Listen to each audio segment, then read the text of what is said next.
हे गाईज आम्ही आता चाललो आहोत चक्कर मारायला. सध्या माझी तब्येत बरोबर नाही, रागिनीची तब्येत बरोबर नाही ना ग रागू.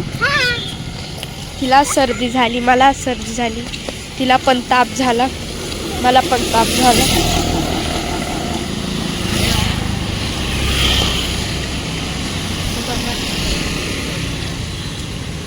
आम्ही चाललोय गोळी आणायला. चला बघूया. बघा इकडं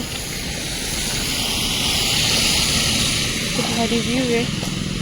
अंधार आहे पण काही नाही.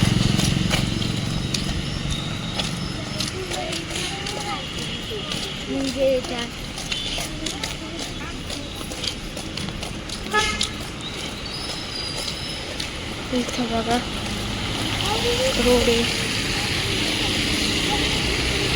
रागी तुला नाही काय बोलायचं का? तुला नाही काय बोलायचं? तिला काहीच नाही बोलायचं, तिला बरं नाही वाटत. तर चला तर गाईज बाय बाय, भेटूया नंतरून ब्लॉगमध्ये.